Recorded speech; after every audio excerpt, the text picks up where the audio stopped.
Donc dans notre tour d'horizon des métiers de la protection sociale, on va s'arrêter maintenant sur la famille conseil et gestion. Donc la famille conseil et gestion, ça représente environ 40% de nos effectifs.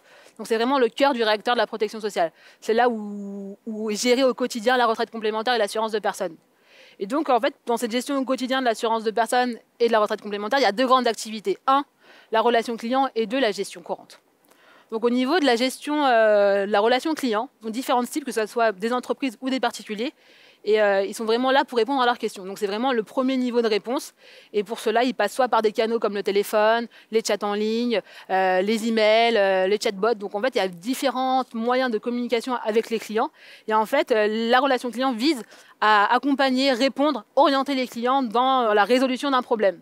Donc c'est vrai que souvent on part sur une relation qui est entrante. Donc la relation entrante, en fait, c'est que le coup de fil ou l'interaction, elle est à la main en fait du particulier, de la personne, du client en fait. Et moi, conseiller client, je vais vous répondre. Et en fait, c'est vrai que de plus en plus, aujourd'hui, on essaye de développer tout ce qu'on appelle les appels un peu sortants.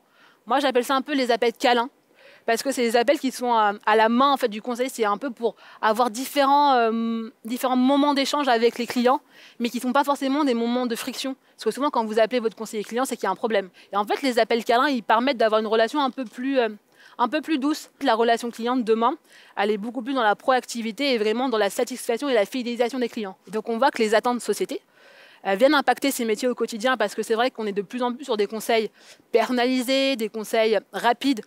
On a tous un besoin de réactivité, au moins d'avoir un premier niveau de réponse à notre question. Et à côté de ça, vous avez le côté gestion. Le côté gestion, c'est le côté gestion pur et dur, comme vous l'imaginez. C'est vraiment comment on fait pour gérer je vais mettre des gros guillemets, un contrat de retraite et un contrat d'assurance de personnes.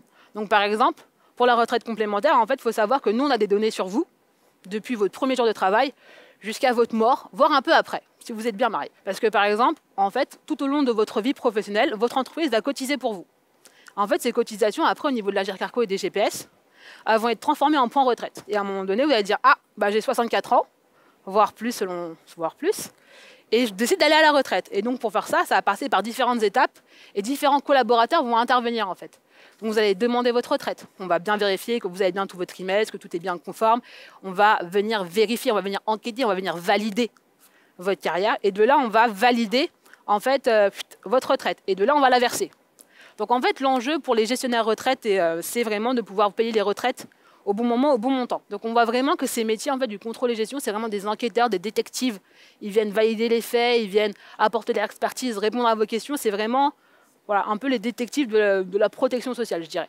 Et pour faire ces métiers, il faut vraiment avoir de la diplomatie, de l'écoute, de la pédagogie et de l'organisation, des bonnes capacités d'organisation, parce que c'est vrai qu'ils travaillent sur beaucoup d'outils, les modalités de travail changent énormément, les processus ils évoluent également, donc on voit vraiment c'est des métiers qui bougent énormément et qui ont besoin de répondre aux attentes clients.